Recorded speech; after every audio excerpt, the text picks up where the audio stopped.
7:46, dos mensajes del presidente Gustavo Petro esta mañana en redes sociales sobre la liberación del pequeño Lian José Ortúa. El presidente, que guardó silencio durante 17 días, solo se acordó de ese secuestro cuando estaba a punto de producirse la liberación. Hoy incluso habla sobre el pago que habría hecho la familia del pequeño Lian José por su liberación. Camila Carvajal. Sí, señor Ricardo, está muy activo esta mañana el presidente de la República, Gustavo Petro, en redes sociales. Ya lleva más de 12 trinos y por lo menos 7 retweets, hablando de todo un poco, de la guerra en Gaza, de la situación de servicios públicos en el país y sobre todo del secuestro y luego liberación de Lian, el niño allí en Jamundí, en Valle del Cauca. El primer mensaje del presidente Petro es en una cosa en la que intenta ponerse de acuerdo el país, que Lian no tiene la culpa.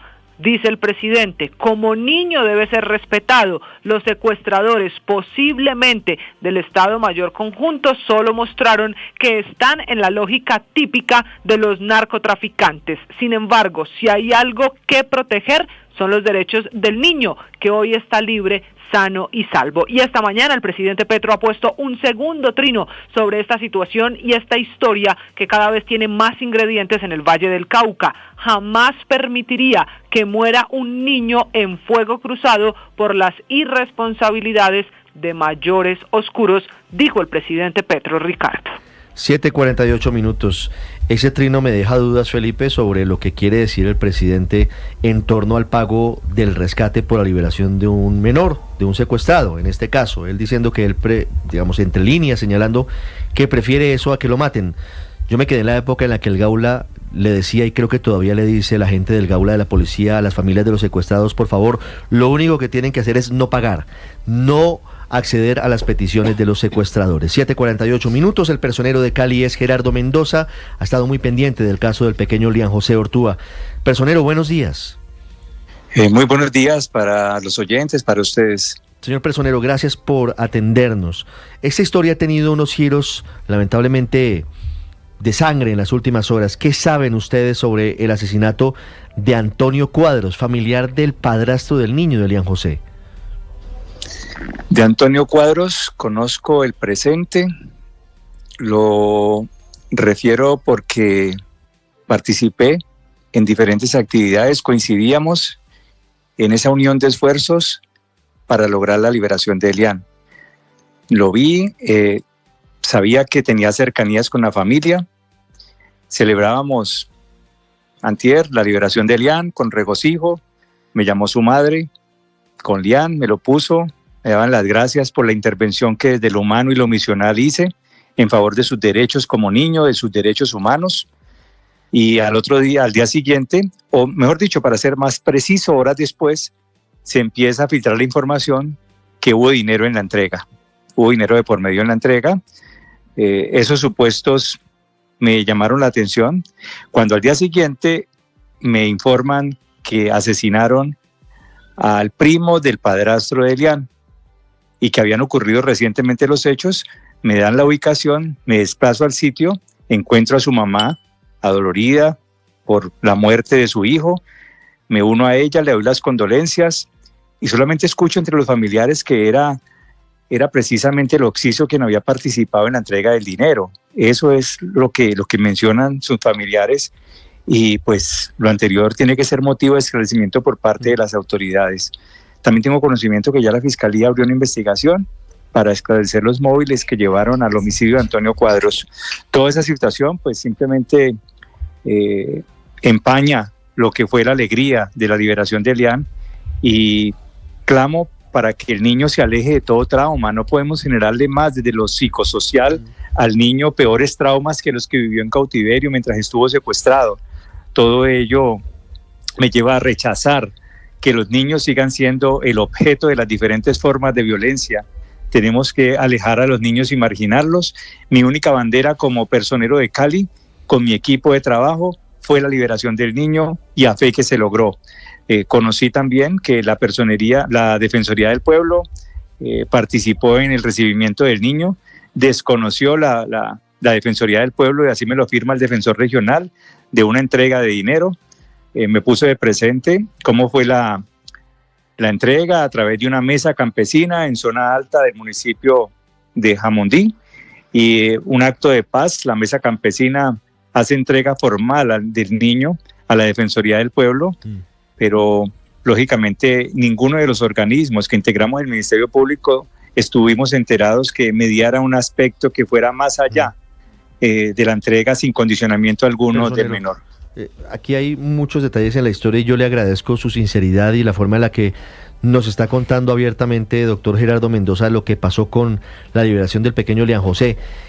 Y es cierto, por un lado está la liberación del niño, que es una buena noticia, que esté bien él hoy, que esté atendido por psicólogos y médicos y se olvide de esa pesadilla, es importante. Esa es una parte de la historia.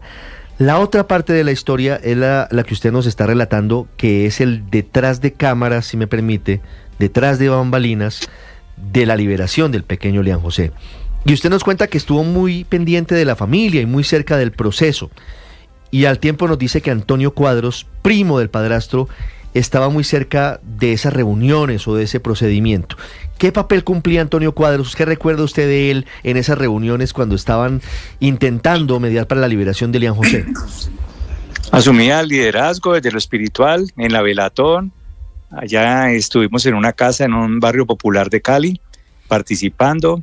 También lo vi bajo otras iniciativas, pero todos encaminados en un mismo propósito, y era la liberación de Elian.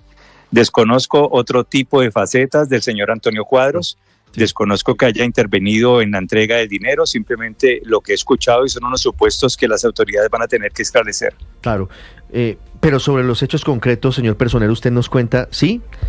Funcionarios de la Defensoría del Pueblo que recibieron a Elian le confirmaron a usted que sí se efectuó un pago de rescate. ¿Qué sabe sobre eso? No.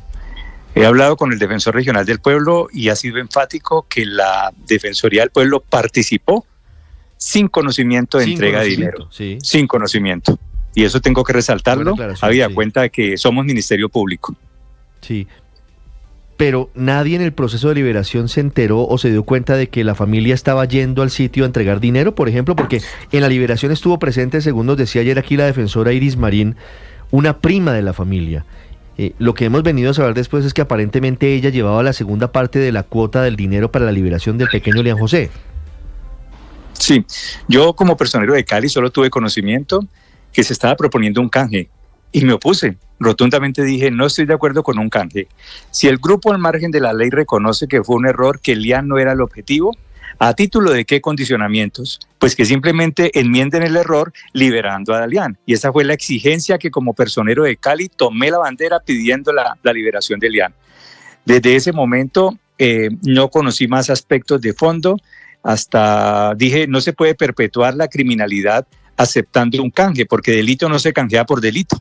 No deja de ser un delito de alguna manera que liberen a Elian y retengan a otra persona. O sea, me opuse rotundamente. Eso es lo que puedo manifestar como personero. Sí, personero. ¿Y el canje o la propuesta de canje era intercambiar a Elian por quién? Por el padrastro o su madre. ¿Esto confirma que el objetivo, personero, del secuestro no era el pequeño Elian, sino su padrastro? Iban por adultos. En ningún momento iban por el niño. El niño no era el objetivo del secuestro. Sí. Y entonces, de hecho, por eso admitieron el error. Claro. ¿Y entonces ¿sí? ¿Por qué terminan llevándoselo? Pues se lo llevan por error, por eso reconocen el error. Dice que el niño es secuestrado por error. Entonces, cuando reconocen el error, como personero yo reclamo y digo, bueno, el error se enmienda solucionando y la solución es liberando a Elian. Esa era mi exigencia. Personero, en algún momento en esas reuniones con la familia, en la Velatón, ¿ellos discutieron la posibilidad de pagar un rescate, de pagar dinero por la liberación del pequeño? Nunca tuve conocimiento de dinero de por medio para la liberación de Elian. De hecho, si ustedes revisan mis intervenciones en diferentes medios, exigí la liberación sin condicionamiento alguno. Pero hoy se está hablando, personero, de una cifra inicialmente de 5.000 millones de pesos que después se transó, se alcanzó a negociar por 4.000 millones de pesos. Usted hoy, cuando ya Elian está en su casa, un poquito más reposada la situación, ¿tiene idea de cuánta plata le entregaron a la disidencia para que dejaran libre a Elian? Mire, lo importante de su manifestación, pero debo decir que esos son versiones post-liberación. Nada tienen que ver con el proceso que vivimos exigiendo la liberación de Elian. Yo desconocí, siempre reclamé desde lo humano la liberación de Elian, lo exigí y repito, perdón por ser tan reiterativo, cuando exigía la liberación de Elian, lo exigía sin condicionamiento alguno. Personero, sobre el asesinato del señor Cuadros, ¿se cree que esté directamente relacionado con el pago o con la mediación que él tuvo en ese rescate? Las autoridades están precisamente averiguando. La Fiscalía, repito, ya inició una investigación y que sean las autoridades las que esclarezcan lo anterior. Yo solamente quiero decir que la familia me ha buscado, y hablo de la familia de Antonio Cuadros porque con Angie perdí comunicación. Hablo de Angie Bonilla, la madre de Elian. Solamente hablé con Angie el día de la liberación del niño y me puso al niño para darme las gracias por lo que humanamente y dentro de lo institucional hicimos por él. Pero he hablado con la familia de Antonio Cuadros. La familia de Antonio Cuadros está muy asustada, temen por su vida. Me piden que como personero exija o pida la seguridad ante las autoridades, porque ellos temen que vuelvan efectivamente a comprometer la vida de algunos de sus familiares. Y adicional, también me dicen que tramite ante medicina legal o agilice los trámites para la entrega del cadáver. Hasta allí interactué con el secretario de Salud Distrital, quien vamos a hacer las conexiones correspondientes para la entrega del cadáver y que le den la cristiana sepultura que haya lugar. Personero, hay una cosa cierta, y es que durante los 18 días del secuestro hubo un canal de comunicación permanente entre los secuestradores y la familia de Elian. Incluso enviaron videos, hicieron videollamadas, permitieron que la familia enviara la medicina que necesitaba Elian para su problema de asma. Durante ese tiempo, ¿qué exigencias hubo por parte de este grupo al margen de la ley? ¿Qué le pedían a la familia para dejarlo en libertad? ¿Cuál era el propósito del secuestro? ¿Qué conoció usted de parte de la familia? Las veces que hablé con la señora Angie Bonilla, nunca me puso de presente que había tenido conversaciones con los integrantes del grupo al margen de la ley. Siempre me decía, haga algo personero, me reclamaba desde lo institucional. Por eso requerí por escrito al señor presidente, le dije: señor presidente, desde lo humano y en respeto de su dignidad, le exijo su intervención frente a la liberación del niño, toda vez que están en juego sus derechos a su libertad, pero no más. Esas fueron las conversaciones que tuve con la señora Angie Bonilla. Nunca me habló de aspectos diferentes a los que le acabo de hacer mención. ¿Y entonces por qué terminan pagando por la liberación de Elian, personero? ¿No confiaron los familiares de Elian en la gestión que estaba adelantando la Iglesia, Naciones Unidas, sí, la Cruz Roja? Exactamente, esa es la misma pregunta. Esa es la misma pregunta que me hago como personero y la que se hace mucho colombiano que está en la incertidumbre, y que existe esa paradoja de cómo pasar de la felicidad al cuestionamiento. Eso es lo que uno no entiende. Yo insisto, me preocupa Elian como niño, me preocupa su parte psicológica por los traumas vividos desde su secuestro y lo que está ocurriendo ahora, que es un estado de pánico y de zozobra. Personero, pero entonces, ¿hubo participación de entidades gubernamentales o internacionales en este proceso, en alguna etapa de este proceso? Yo reclamé ante el señor presidente la intervención del Comité Internacional de la Cruz Roja. ¿Por qué? Porque el Comité Internacional de la Cruz Roja tiene la experiencia en este tipo de situaciones, porque el Comité Internacional de la Cruz Roja garantiza la neutralidad, la imparcialidad, la transparencia. Nunca habían llamado al Comité Internacional de la Cruz Roja, sin embargo, me manifestaron su voluntad si el gobierno requería de ellos para entrar a mediar y participar en la liberación del niño. Tampoco fueron enfáticos desde el Comité Internacional de la Cruz Roja que no se prestaban si en la entrega iba a mediar dinero u otro aspecto que desbordara el marco legal. Yo soy consecuente con el Comité Internacional de la Cruz Roja en ese pensar, y esa fue mi posición desde un comienzo. Ahora, dice usted, personero, que la familia de Jesús Antonio Cuadros teme que haya nuevos hechos violentos en su contra, después de que lo mataran en el centro de Cali, en el barrio Bretaña, a esta persona que aparentemente habría entregado el dinero para la liberación de Elian. ¿Por qué tienen ellos ese temor? ¿Qué le han manifestado? Pues lógicamente, después de un hecho tan violento, cualquier persona entra en pánico, ¿sí? Él tenía su núcleo familiar cercano, en este caso su mamá, sus sobrinos. No desconozco cómo está conformado su núcleo familiar, pero las llamadas que he recibido por parte de miembros de su familia es pidiendo protección. Temen por su vida, temen por alguna retaliación adicional que quiera hacerse y comprometer la vida de alguno de ellos. Y eso es lo que, pues como garante de los derechos humanos y el Ministerio Público, transmito. ¿Qué lectura le da a usted, personero, al hecho de que la mamá de Elian José no le haya vuelto a contestar el teléfono? Pues que debe tener miedo, supongo yo, debe estar asustada, son tantas cosas que uno se pregunta. Yo simplemente clamo porque el menor no sufra más traumas. Eso en últimas me preocupa. Los errores de los adultos no tienen por qué repercutir en la niñez. Claro. ¿Se siente engañado en su buena fe, asaltado en su buena fe, personero, con lo que pasó? Usted haciendo una gestión humanitaria y la familia por debajo de la mesa acordando pagos con los delincuentes. De ninguna manera. Y si vuelve a presentarse una situación con un niño, sin distingo de su situación, de su entorno, voy en la defensa de los derechos de un niño desde lo humano y desde lo misional como personero. Personero, usted ha revelado pues lo que hubo detrás de todo este secuestro, de esta retención, de la liberación del pequeño Liam, de lo oscuro detrás de esta situación. ¿Teme por su vida? Pues uno no sabe. El suroccidente colombiano presenta problemas de seguridad.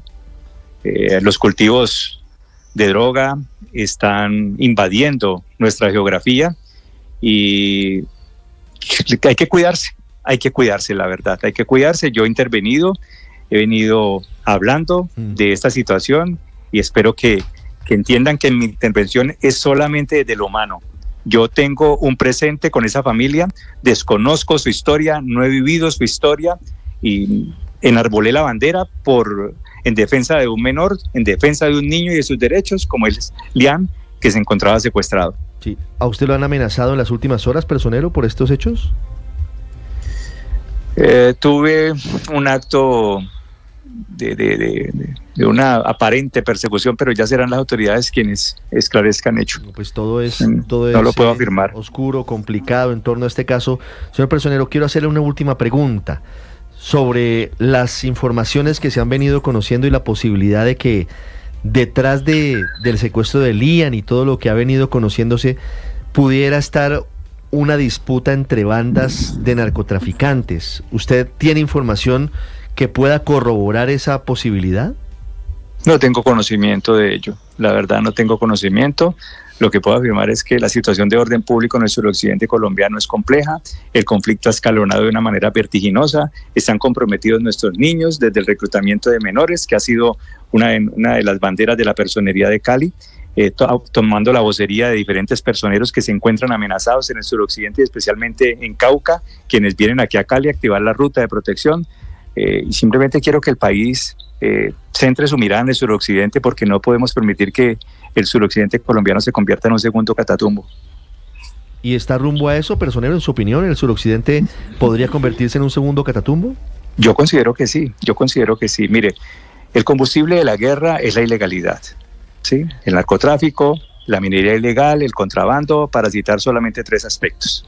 Si las autoridades están atacando duro lo anterior, pues simplemente los criminales buscan fuentes o exploran alternativas para sufragar o para abastecer lo que significa la guerra, y por eso es que crece el secuestro, crece la extorsión y el conflicto escalona en grado sumo y compromete la vida de la sociedad civil, violando las normas del derecho internacional humanitario.